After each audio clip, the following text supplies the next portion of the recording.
பத்திரிகை, தொலைக்காட்சி, இணையதள சகோதர சகோதரிகளுக்கு எப்பொழுதும் வணக்கம். இன்னைக்கு ஸ்பெஷல் வணக்கம்.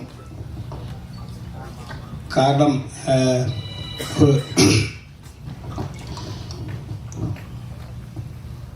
ஒரு தந்தை என்ற ஒரு ஸ்தானத்திலிருந்து பேசுகிறது ஒரு நெகிழ்வான விஷயம். இந்த இடம் என்பது நான் நிற்பதற்கு காரணம், மேலே இருக்காங்க அம்மா அப்பா, என்னை இயக்கி கொண்டிருப்பது அவர்கள் வளர்த்த வளர்ப்பு. என்னிடம் ஒன்றுமில்லை. ஸோ அதை நான் தெளிவாக இருக்கேன். நான் ஏதாவது சாதிச்சிருக்கேன் அப்படின்னா இந்த all credit goes to my dad and mom தான். இவன் ஏதாவது சாதித்தால் அது நான் சாதித்ததாக பொருள்.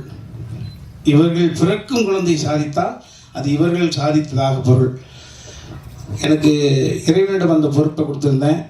எங்கள் பாப்பாவை நான் முதல்ல சந்தித்த பொழுது எங்கள் பாப்பா கிட்ட சொன்னது தான், அதை உங்கள்கிட்ட பகிர்ந்துக்கிறேன்.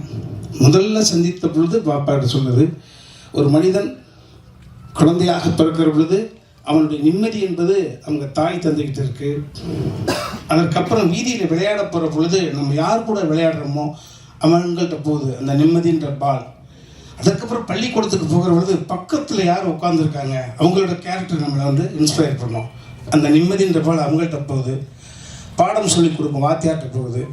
கல்லூரிக்கு போகிற பொழுது அதே தான் தொடருது. நண்பர்கள் யார், பக்கத்தில் இருப்பது யார், யாரிடம் இறைவன் கை கொடுக்க தூண்டுகிறான், யாரிடம் இறைவன் நம்மளை மாணவனாக சேர்க்கிறான். வேலைக்கு போகிற பொழுது நம்மளை விட உயர்ந்த இடத்தில் இருக்கக்கூடிய அதிகாரிகள்கிட்ட போகிறது அந்த நிம்மதி. இப்படி ஒவ்வொரு நிம்மதியாக போகிற பொழுது அதற்கு அப்புறம் பர்சனல் வாழ்க்கை என்று வருகிற பொழுது நமது நிம்மதிங்கிற வாழ் நம்மளை கரம் பிடிக்க போகக்கூடிய வாழ்க்கையினுடைய துணைக்கிட்ட போயிடுது, நம்ம மனைவிக்கிட்ட போயிடுது. அதே போல் என் மனைவி கிராமத்தில் கல்யாணம் பண்ண எங்கள் பெரியம்மாவோட பேத்தி. அதற்கு பிறகு என் மனைவி கன்சீவாகிற பொழுது இறைவா என் மூலமாக இந்த சிசு உருவாகி இருக்கு, இந்த பூமியில் பிறக்கிற பொழுது இந்த சிசு ஆரோக்கியமாக பிறக்க வேண்டுமே என்ற நிம்மதி அங்கு போகுது. அந்த மனைவியுடைய அந்த கற்பம் சூழ்ந்திருக்கிற போது இந்த வயிற்றில் போகுது. அதே போல அந்த நிம்மதிங்கிற பால் மறுபடியும் சுழண்டு இவன் வயிற்றுக்குள்ள இருக்கிற பொழுது இவன் ஒழுங்கா பிறக்கணுமே போச்சு. இப்படி தொடர்ச்சியாக போகிற பொழுது என் மகளுக்கு வரம் தேடுகிற பொழுது மருமகன் நல்லா இருக்கணுமே, அவனுக்கு எந்த விதமான அந்த மாதிரி அவன்கிட்ட போச்சு, மருமகன்கிட்ட போச்சு. அந்த மருமகனை தேர்ந்தெடுக்கக்கூடிய உரிமையை கூட என் மகனிடம் தான் கொடுத்தேன். காரணம், ஒருவருக்கு 2 குழந்தை இருக்கலாம், 3 குழந்தை இருக்கலாம். எனக்கு 2 குழந்தை.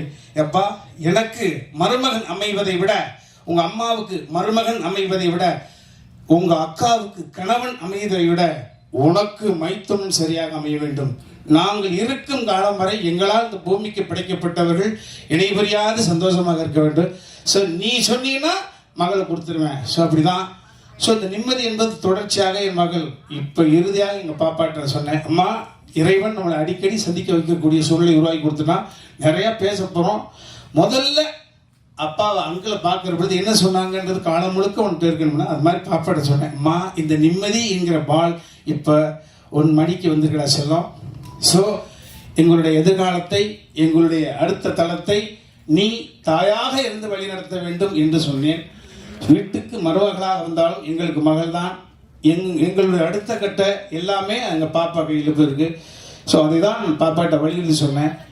இதையெல்லாம் தாண்டி எனக்கு இது சுமையா சுகமா அப்படின்னா சுகம், ஆனால் சுமையான சுகம். காரணம், பார்த்து வியந்த ஒரு சுயம்பு. அர்ஜுன் சார் நான் சம்பந்தியாக பார்க்கவில்லை, நான் சார் தான் கூப்பிட்டுக்கிட்டு இருக்கேன், அவனு சார் தான் கூப்பிடுறான். நான் என் உயரம் தெரிந்தவன், நான் எல்லா ஸ்டெப்பை நான் அளந்து வச்சு தான் வந்திருக்கேன். யாருடைய எள்ளி நகையாடலுக்கும் நான் எந்த விதத்திலும் காரணமாயிடக்கூடாது. பயந்து வாழ்க்கையை தாழ்வு மனப்பான்மையோடவே ஒவ்வொரு நிமிடம் நகர்த்தி கொண்டிருக்கிறவன். உங்களையெல்லாம் பார்க்கிற பொழுது கொஞ்சோண்டு சம்பளம், பெரிய அளவு முரட்டு மாடி பங்களாக்கெல்லாம் கிடையாது. எவ்வளோ சிரிச்ச முகத்தோடு அழைத்த குரலுக்கு ஓடி வர்றீங்களே என்ற பொழுது உங்களை பார்த்து ஒவ்வொரு முறையும் வியப்பேன். அது மாதிரி இன்னைக்கு அந்த மாதிரி வெந்த சூழ்நிலை தான் இருந்துட்டுருக்கேன். சார் காலமும் கடவுளோ அவரை எங்களுக்கு சம்பந்தியாக நியமிச்சிருக்கு. அவரை பார்த்தா ஏதோ சுயம்பாக வந்தவர். மரியாதைக்குரிய விஜயமுரளி சார் சொல்லப்படுது, படித்த பிள்ளை மட்டும் இல்லை, ஒட்டுமொத்த சினிமாவும் கை விட்டு தனியாக இருக்கிற பொழுது இருக்கிற புது மனைவி அவங்களுடைய நகையெல்லாம் வாங்கி சேவகன் அப்படின்ற ஒரு படத்தை எடுத்து தான் என்று அடையாளப்படுத்திக் கொண்டு சுயம்பாக வந்தவர். நான் ஒரு சுயம்பு என்றால் எனக்கு முன்னோடி சுயம்பு அவர். ஸோ அவரை நான் சம்பந்தியாக பெற்றதில் என் தாய்க்கும் தந்தைக்கும் இறைவனுக்கும் நன்றி சொல்கிறேன். இந்த உறவு நீடிக்கும்.